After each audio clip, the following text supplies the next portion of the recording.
this low-dose atropine, it's going to transform, I think, the market. So, okay, first video that we've made like this, and it came about from a conversation we had last night, didn't it, Jason? I am Richard Langford and Head of Marketing here at Myopia Focus. And Jason, you are? Jason Higginbotham, consultant optometrist for many companies, and also the managing editor of Myopia Focus. In essence, Jason is the expert and I am the person who doesn't know much but knows a little bit, and I'm the parent, so I ask. So when things come out about myopia, I generally ask you, Jason, and we have some pretty good conversations, and it's pretty interesting for me. And it just got me thinking that actually this is the kind of stuff when something comes out, I want to know the answers to it, and other people probably will as well. So I thought recording these conversations might be a good way of doing that. So it's a bit rough and ready, and you know, it might not work, but it might as well. So when we crack on with the main question is that effectively there is a new atropine drop available in the UK. Yeah, so it's the low-dose atropine. Many studies have shown it's highly effective therapy for myopia over the years. And of course, in the UK, until recently, there wasn't an available product, licensed product. You could, as an ophthalmologist, still obtain atropine, and some optometrists working with certain ophthalmologists could utilize it. Until recently, when I think Santen has produced, I think it's called Ryjunea, or roughly that I can't remember the name, I'm terrible with names, an actual properly prescribed or prescribable drop, available, licensed in a bottle. It is a preservative or preserved bottle in that regard. It does contain preservatives. I think it's benzalkonium chloride, which can occasionally in some children create allergic reactions, but generally it won't. And it's highly effective. It has been shown to really slow the growth of the eyeball, or axial progression as we call it, which is the problem with progressive myopia. And it slows it much more effectively, according to many studies, than other potential therapies. And also, when used in conjunction with other therapies, the combined result is even more effective. And of course, it's one drop that you take before the child takes just before they go to sleep. It might sting ever so slightly, but probably not really, because having had, when I was at university, atropine 1% put in, it's stung a little, but this is 0.01%. And apart from maybe pH or salinity, it's unlikely to cause discomfort, or very much discomfort, to even a young child, just before they go to sleep. And of course, that means that it's convenient and easy, and the parent can be far more confident that there's compliance. Because obviously kids may wear, say, for example, spectacle solutions, spectacle therapies, I should say, and they may take them off during the day. Less likely with, say, soft contact lenses, and even less likely with, say, orthokeratology, but it is, or night lenses as we call them. But it is a very effective treatment, and at the moment, only optometrists with what's called an independent prescriber, or IP, postgraduate qualification, can utilize them. But it's very likely that's going to change. There seems to be quite a lot of things that are likely to change at the moment for optometrists and even contact lens opticians, where they may be able to utilize more drugs for eye care more freely, which will be a good thing. It's not going to be super cheap, unfortunately, compared to standard eye drops that do exist. Normal atropine is a lot less expensive, but of course you have to formulate this. And the company like Santen and other companies will have had to gone through rigorous accreditation with FDA, the CE, Europe, and eventually MHRA, though they'll usually accept CE. And of course, they'll have to do this all the way around the world in other places as well. And that's why it's taken so long. That's why it wasn't available previously, right? Yeah, that's one thing. It's taken a long time because of formulating it, and you've got to do long-term, or what called longitudinal studies, randomized double-blind clinical trials, for example, just to show the efficacy and the safety and so on. So that's why it takes so long and why it takes a lot of investment, which is why I imagine it's going to be reasonably more expensive than perhaps some parents might expect a drop to cost. So how much are we looking at then? Well, it's already been used in Germany, and from what the research that I've done from Germany, it might average out at about £500 a year for one child. So I appreciate you don't know the cost, but that sounds to me relatively expensive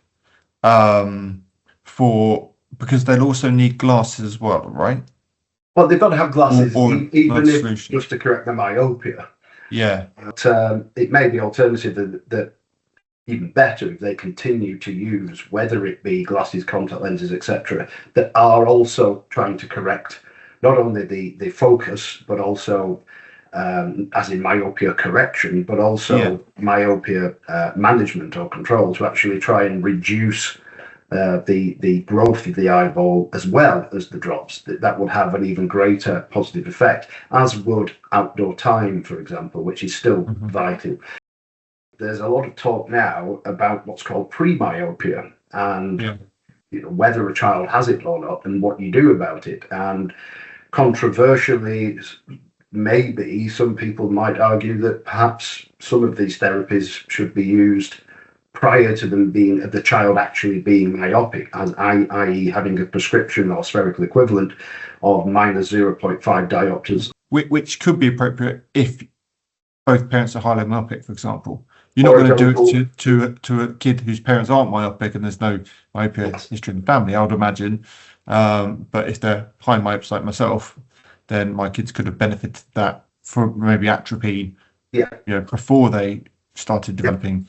Absolutely.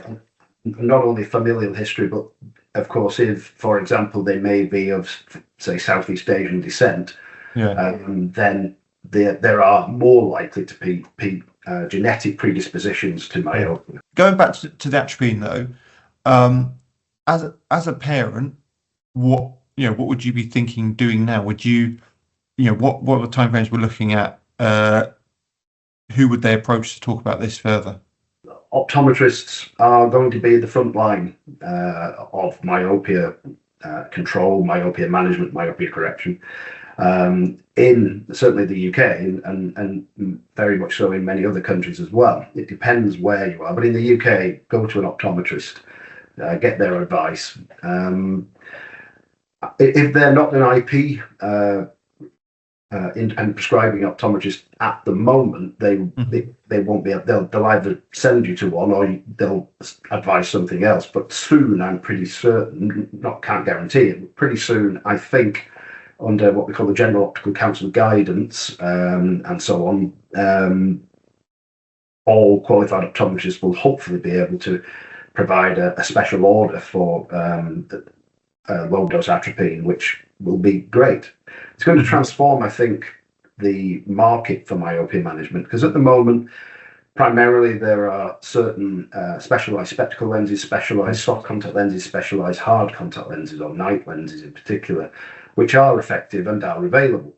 But now this LDA is available, or low dose atropine, it's going to transform, I think, the market, because it does seem under many circumstances in most studies to be the most effective, or one of the most effective treatments, and it's so easy to do. It's just one drop per eye per day.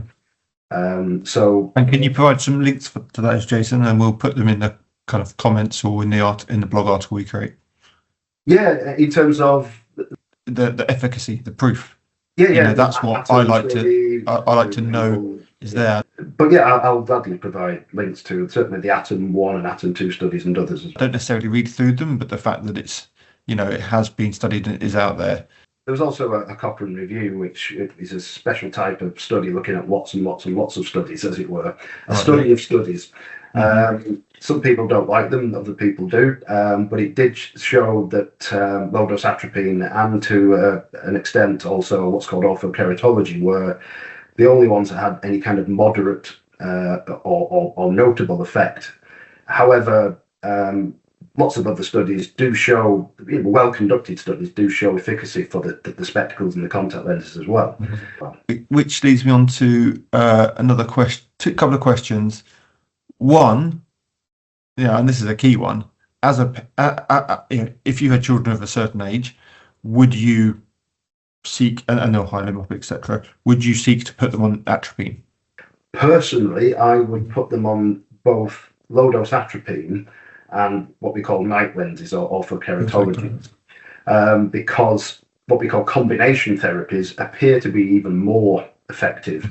And it does mean, in the case of ortho-K, that during the day, unless the prescription's too high, but during the day, in most circumstances, they won't require glasses or contact lenses then. So during the day, as my kids have, and they absolutely love it. Yeah, they love ortho-K. Yeah, but there is a cost consideration there in terms of if you're doing ortho-K and then so you have to weigh that up. Yeah, and it's all right me saying that. I mean, I'm an optometrist, so they just get it. But if money is no object, precisely. Yeah. Yeah, if that isn't an issue, then you do it, right? It would be my recommendation, but of course that is the problem. And I know it's expensive, and I know why it's expensive, and part of it is uptake. Like anything, if more potentially myopic or myopic children were having the therapy, because there's certainly not enough of them having it, then yes, it would be better for the future eye health of the country, but also economies of scale would come into play, and hopefully, one would hope that the price of these solutions, therapies, would drop significantly. But also, and I know that after yesterday's budget, it's very clear that the country is very stretched.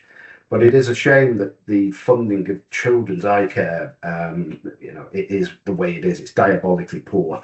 What's called general ophthalmic services is not right at all for optometrists and dispensing opticians and so on anyway. And it's certainly not right for people actually apparently being served by GOS. Not only kids, but in this case, that's what we're talking about. Even if just for now it's myopic children's eye care that got specialist attention, because it is proven to cause significant damage in many cases, long-term myopia, and the therapies are shown to have a positive effect on reducing the growth of the eyeball, reducing that future risk.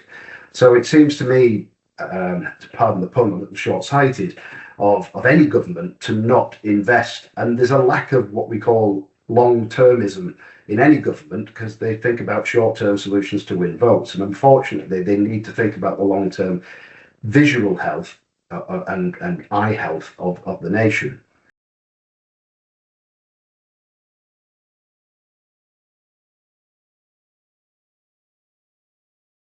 Again, go back to this atropine, this news.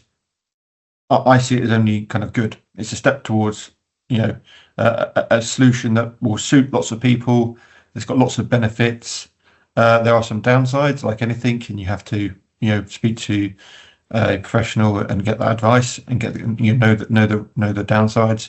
But it has gone through all the studies and the efficacy is proven, and the downsides are minimised, shall we say? Yeah. And it's safe. Because otherwise it wouldn't have been CE marked, and then that's a big step forward. So I think if people want to find out more, again, the advice is to speak to the optometrist or find a specialist, myopia management specialist who can support them. Yeah, and the side effects that would occur with 0.01% atropine might be very mild light sensitivity, for example, and a little bit of blurring, but really minimal. But of course, they're going to bed once they've had the drop. So the primary time of action, they'll be asleep. So that's, for me, is brilliant, because then in the morning, it's highly unlikely they'll notice any of the minimal side effects that they might have anyway. Actually, that reminds me of the 2 points I was going to ask about. One is rebound effect, and this kind of leading from that is how long do they use atropine for? Well, atropine, like if you're going to cessate or stop the therapy, it needs to be tailed off. Right. Okay. So Yeah. it shouldn't just be stopped. Yeah. Unless, of course, there's a clear adverse reaction. Yeah. Otherwise, it shouldn't be just stopped. It needs to be tailed off. And of course, it may be, particularly in, say, combination therapy, because this drug is only licensed from my memory, 3 to 14 years of age, I think. Yeah. I noticed that, actually.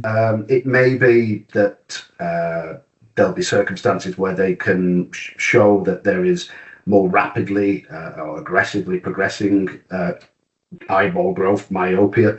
And then in those circumstances, it may be that perhaps there'll be special provision. I don't know what that will be at this stage. Something well worth having a look at, though, and maybe worth a little article on the website. I'll do some research. Cool, fantastic. So, thank you very much, Jason. Final thought from you? About anything or about myopia? About this would be handy. Sorry. We generally talk about politics and music and no. lots of other stuff, but we'll keep this one about the news of atropine. It's very exciting news. I think the whole industry would agree with that. It will make a huge difference to a lot of children's long-term visual health, and there's lots of studies to back up the efficacy. It's so far the most effective known therapy for myopia, and that's great news for everyone.